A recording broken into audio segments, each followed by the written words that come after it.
Thank you. Good morning. Chair Anderson for the record.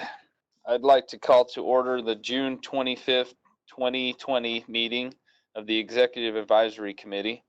RTC staff will begin with the roll call of committee members, introduce staff on the line, and also touch on a few housekeeping items.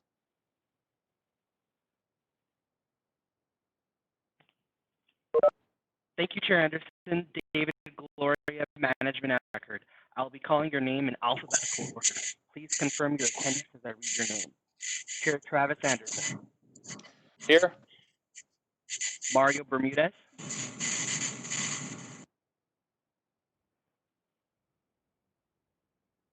Mario Bermudez. I'm here. Dennis Cedarberg. Present. Dale Daffern. Present. Keegan Luttrell. Here. Michael Mays. Michael Mays, are you on the line? Not yet. Ed McGuire. Here. Joey Paskey. Here. Sandra Rosenberg. Here. Richard Sechrist. Present. Robert Summerfield. Here. Note that we have several RTC staff on the line for today's meeting.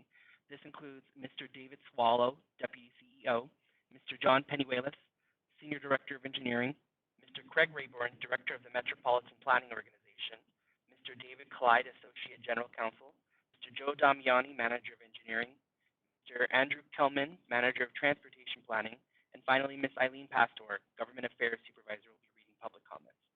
We also have Ms. Lindsay Sainer with Kimley Horn and Associates with us on the line to present on an item. As the chair mentioned, I have a few housekeeping items to go over. When Chair Anderson asks for comments from the committee or calls for a vote, please remember to unmute yourself before speaking. Remember to state your name for the record before providing comment. Be sure to mute your line if you are not speaking. Voting will be done verbally. The chair will call for ayes and nays. If there are no nays, then the motion will carry. If there are nays, then a roll call vote will be required. In the event of a roll call vote, please wait for your name to provide your vote. The chair will call for any comments or questions after an item has been presented. Thank you, Chair Anderson. Thank you, Mr. Gloria. Mr. Penuelas, for the first item, I'll turn it over to you. Yes, thank you, Mr. Chairman and members of the committee. John Penuelas, RTC Senior Director of Engineering for the record. The first item on the agenda is to conduct the first citizens participation period. But before we do that, I'd like to let you know that on March 22nd, 2020, the state of Nevada Executive Department issued Declaration of Emergency Directive 006, which suspended the requirement to have a physical location for public meetings. Pursuant to Directive 006 and for the health and safety of the community, this meeting is being held telephonically. To allow for public participation in the RTC, comments via email at publiccomments@rtcsnv.com. Comments can be submitted to be read aloud or to be added directly to the written record. Ms. Eileen Pastor will read the public comments received by the RTC.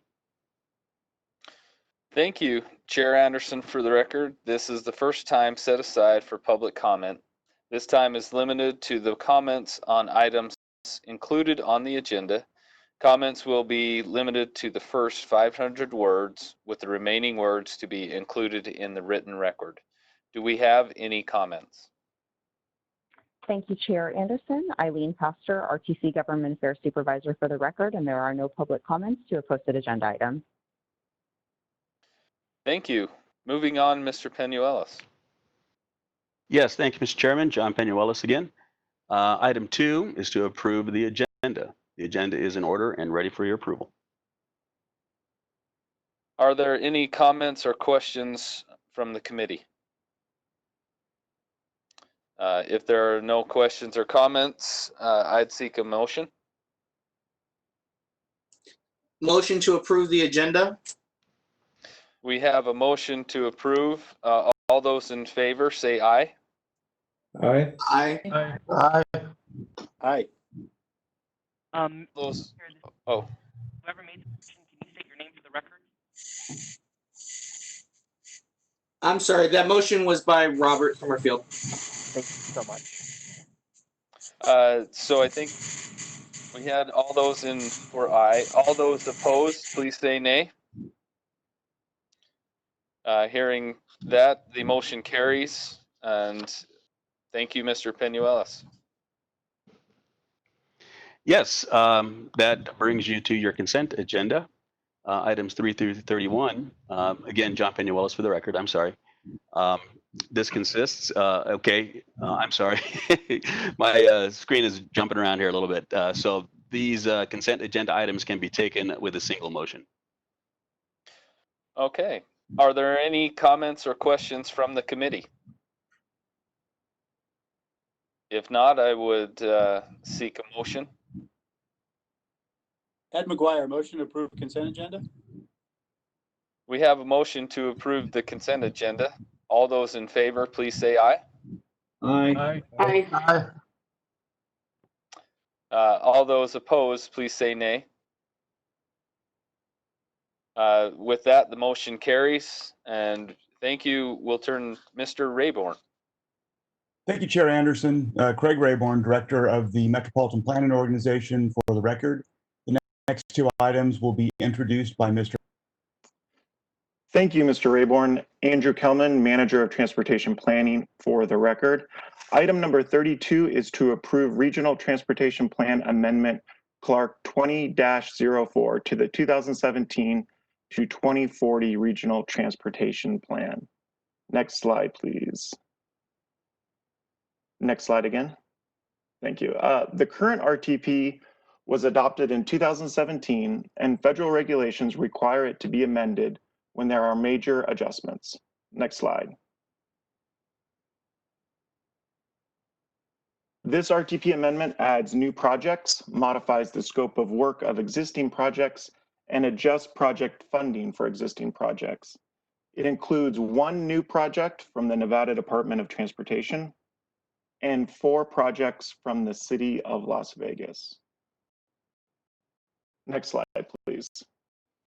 Includes one project each from the Regional Transportation Commission and the City of Henderson. Next slide, please. Details of this amendment were made available through a 21-day publicly noticed comment period and were also available on the RTC website. The comment period closed on June 12th and no public comments were received. This amendment does not negatively impact air quality and is consistent with the goals and policies of the current regional transportation plan. RTC staff recommends approval of this amendment. Thank you. Are there any comments or questions from the committee? If there are no comments or questions, I will seek a motion.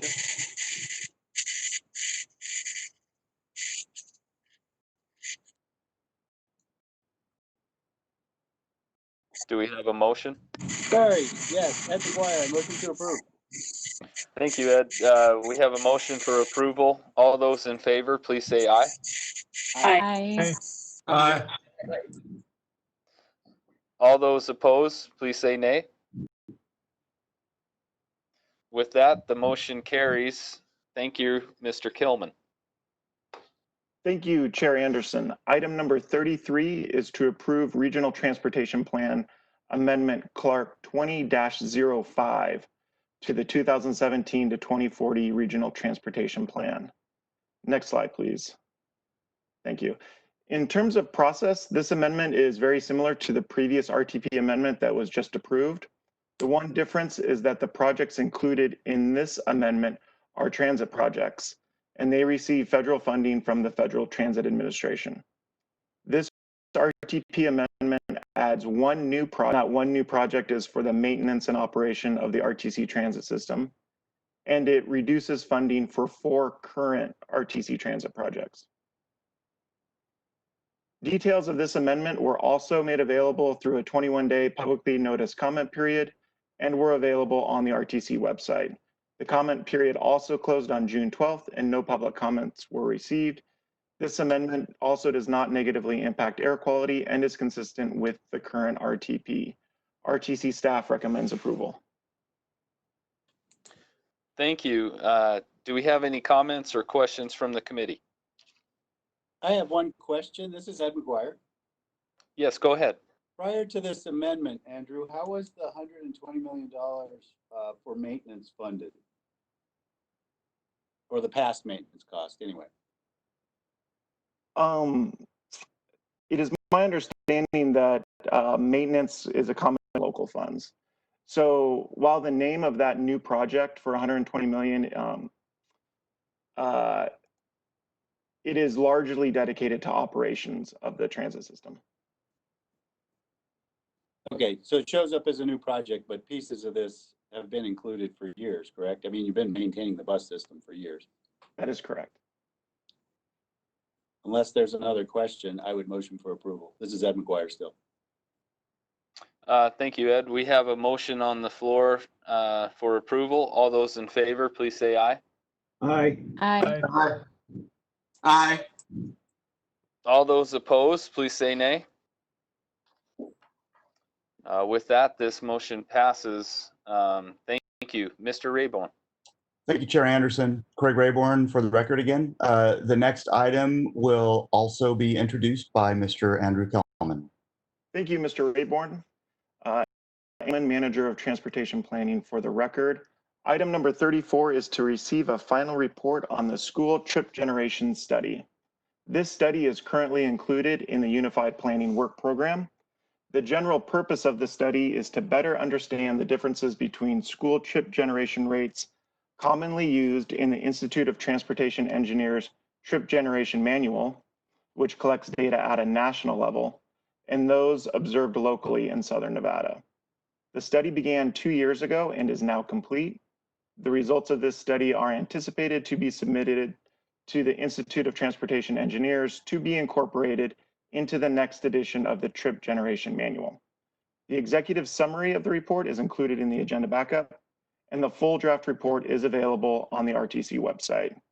Ms. Lindsay Sainer with Kimley Horn and Associates will present the report to the committee. Ms. Sainer. Thank you, Andrew. Horn for the record. As Andrew mentioned, local agencies have been using a commonly referenced trip generation manual put out by the Institute of Transportation Engineers over the years to help estimate and plan for school traffic during the arrival and departure times. And it's been observed that those rates from the manual from ITE don't necessarily provide an accurate estimate for the volumes that are then observed here locally within the Las Vegas Valley. And so the objective in this study with this project was to conduct research specific to the Las Vegas area to better understand what our trip generation rates for schools are here locally and how do they compare back to ITE, and then ultimately incorporate those rates into the IT trip generation manual for future forecasting and to help improve the reliability of those numbers. Next slide. So part of our the background research before we got into the data collection was pulling all of the information from ITE trip generation manual pertaining to schools. And as you can see here on the slide, there are a number of land use codes, as ITE calls them, pertaining to schools and trip generation for schools. And the charter elementary school, the last land use there, 537, was a recent addition to IT trip generation with the growing popularity of that specific school type, not only here in Las Vegas, but also on a national level. And so in the big picture of this study is what is occurring at Las Vegas area schools, and how does that compare back to these numbers here that we traditionally use when planning school sites and all land uses for that matter. Next slide. In addition to the trip generation rates, another part of the data collection here was to observe the on-site queuing, particularly at charter schools, and compare those to charter school studies that have been done recently here within the Valley. And so this is a summary of the background school studies that have been collected and the vehicle per student ratio for queuing. Next slide. So as we developed the plan for the data collection process, we met with the technical advisory committee with the traffic engineers from the local agencies, as well as NDOT and Clark County School District.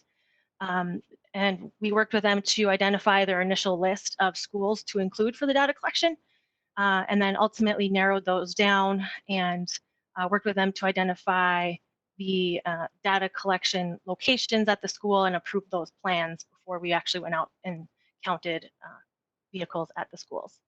And once those schools were selected, we contacted the administrators and worked with the principals to, one, get approval to do the data collection, and then also understand their hot button issues regarding pickup and drop off procedures, and if they have any standardized procedures that they communicate with the parents for those operations. Next slide.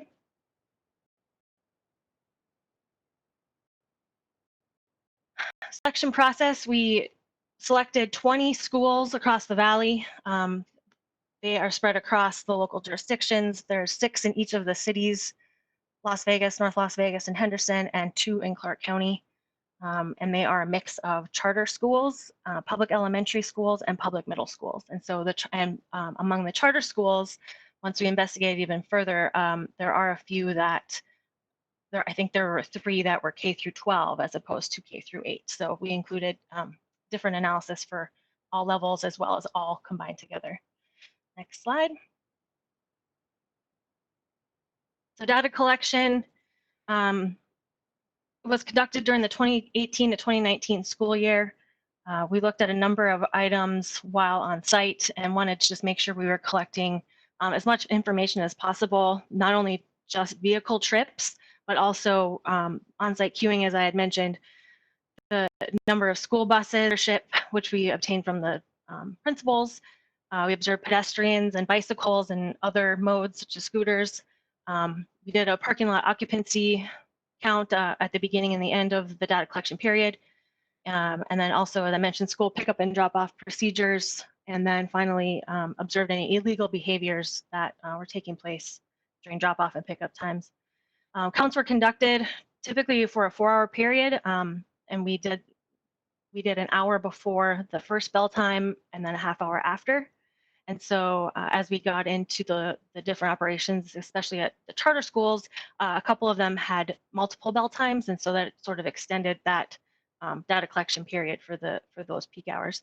And then I also want to just indicate that the vehicle trip number was not only the entering and exiting the driveways for the school site, but also observed that just queue on the street or park nearby in either local parks or just as much as we could observe, so that we were really getting that true number of in and out trips generated during the drop off and pickup times, not just in and out of the driveways. In some cases, schools block their driveways and you're not allowed on site at all, and so that really wasn't providing an accurate depiction of what the rate truly is for the school.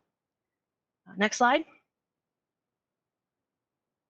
This is an illustration, an example of one of the data collection plans for the school. We developed a specific one for each site.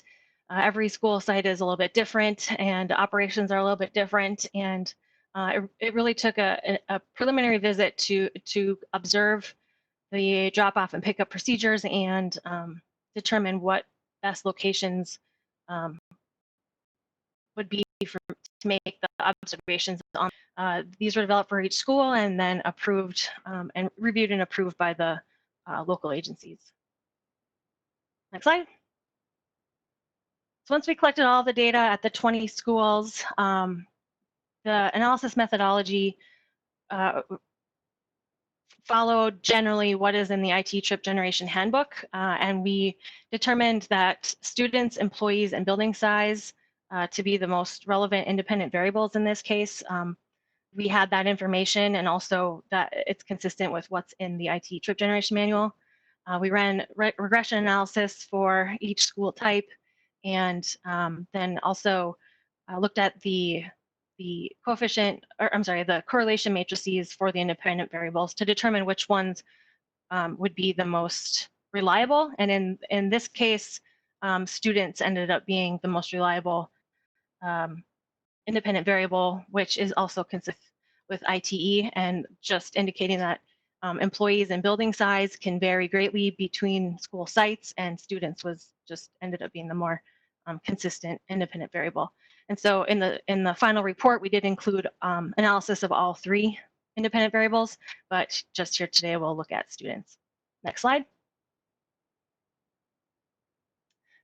This shows the sample data plot. We plotted each school type similar to what you would see in the IT trip generation manual, just for consistency, and it'll help us in the end to incorporate our data points with ITE, and just to help, from a graphical comparison, be able to see how Las Vegas Valley schools compare to what is in ITE.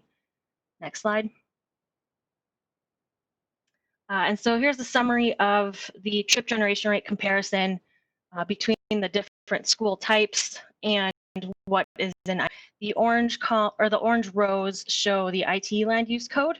And so if you start at the top with 537 charter schools, the ITE code is 1.14 for AM peak, and what was observed here locally for all charter schools was a rate of 1.00. And then comparatively for public elementary schools and public middle schools, those rates are there as well. And in all cases, except for AM peak hour for charter schools, the Las Vegas Valley rates were observed to be higher than what is published in ITE, which we found interesting for the charter school data. Next slide. This provides a summary of the maximum queue observed at schools that had on-site queuing for their operations. The one starred, I think there was step into the adjacent streets during our data collection times. And then the queuing ratio is listed on the far right, which compares back to the previous studies that have been conducted. And so they range widely from 0.01 up to Imagine School at 0.2 on one side and 0.11 on the other. So a high queuing ratio for that school. So there's quite a variety between the charter schools in the valley that we observed. Next slide. A sample of on-site queuing layout and process. This is Doral Academy Cactus campus, and this shows about 2,500 feet of linear on-site storage, and this is regularly used to capacity, and there were observed cars parking off-site and on the street and in adjacent lots, in addition to the number of cars you see here. So just an example of kind of a one-way circular pattern around the school with multiple lanes wide to allow for that on-site storage. Next slide. As I mentioned, we observed illegal behaviors while during collecting the data. A number of U-turns within the school zone, which is prohibited by NRS, and pedestrians walking outside of designated crossing areas. We observed people parking in surrounding neighborhoods to avoid getting into the queue in some cases. And then Imagine School, as I mentioned, the queue is fully on Grand Montecito Parkway and Doe Brook Trail, which was a little bit unusual in that case. And then Del Robinson had the highest number of pedestrians. Cool. Next slide.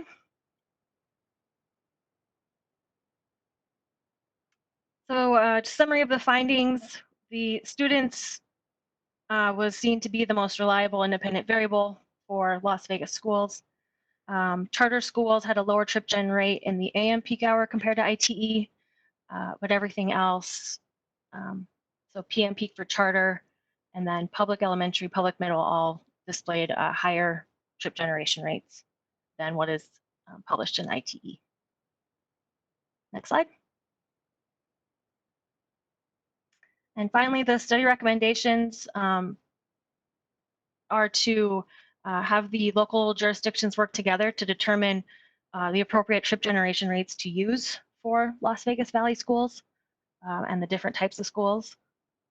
On-site queuing to use the vehicle of 0.15 determined from the background studies in a one-way circulation pattern. And then ultimately to submit study results to ITE to include in the next edition of the trip generation manual, just to help improve the reliability of that data moving forward. They're always accepting additional data points for those different land uses. And then finally, additional school data collected in the future should be reported to ITE, or I'm sorry, to RTC to be added to this data set so that it continues to grow and evolve for the Las Vegas Valley. And with that, I'd be happy to answer any questions. Do we have any comments or questions from the committee? Yeah, Travis, this is Dale with the city of North Las Vegas. Yeah. Just have one question, Lindsay. If the illegal parked and the parents that park in the neighborhoods don't actually enter into the queue when you're counting the queuing, did you do any adjustment on the validity of the ones that don't enter the queue to extend the queuing times, or did you do anything with that data?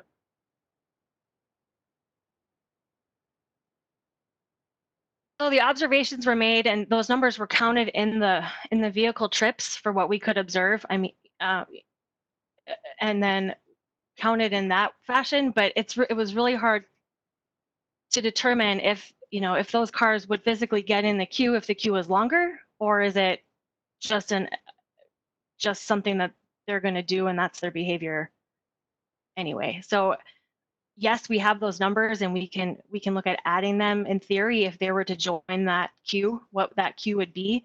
But I think in most of those situations, it's just sort of behavior and what people think is the easiest thing to do, as far rather than getting in this really long queue and waiting, to just pull over into the side neighborhood and drop your kids off that way.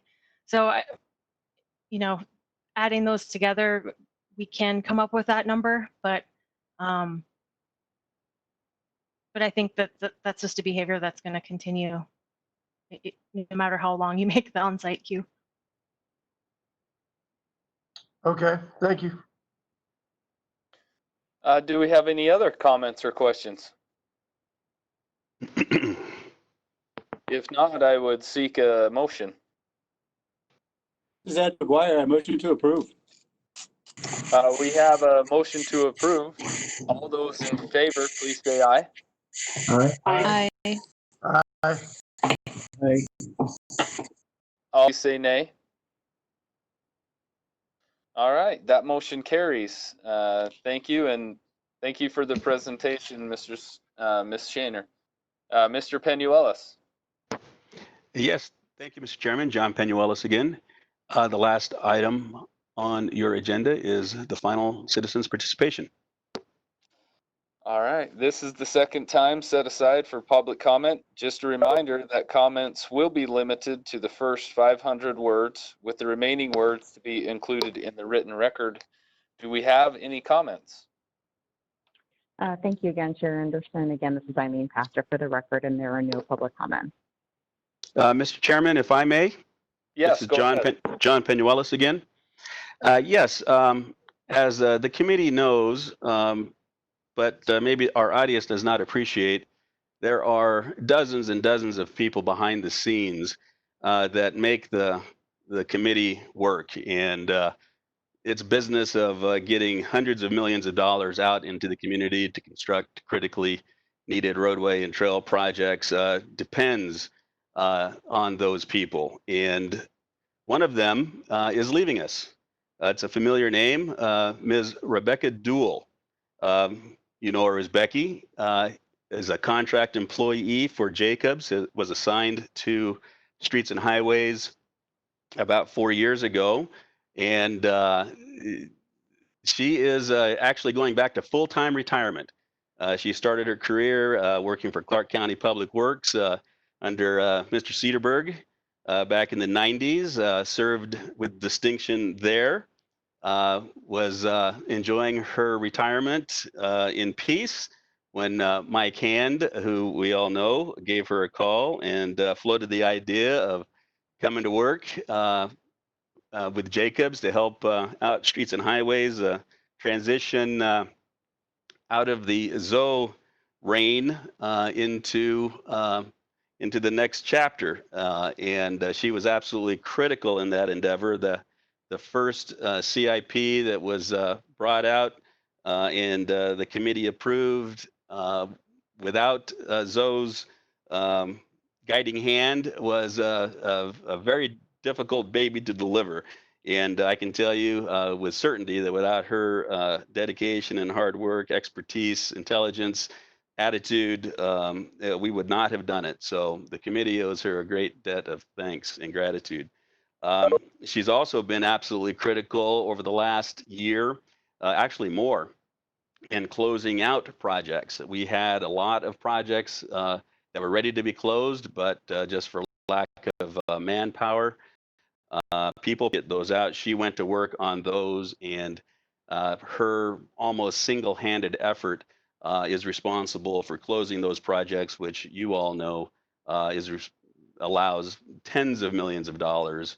We're estimating 50, maybe $75 million in funds that are returned to your respective pots when we close those projects out. So I don't know if she's on the line. I don't know if she's listening, but we very much thank her for her dedication and resolve and great attitude. So if anybody would like to send her your well wishes to return to her peaceful retirement, you can email her. She should have access to her email for the rest of the day. It's a DEUELR@rtcsnv.com. That's Delta Echo Uniform Echo Lima Romeo. And she would love to hear. And thank you very much, Mr. Chairman, for allowing me to share that. Oh, thank you very much. It is a group effort, and we wish her the best in retirement round number 2, I believe. So thank you for bringing that to our attention. Do we have any additional comments? If not, I will close the item, and this meeting is adjourned. Thank you, everyone.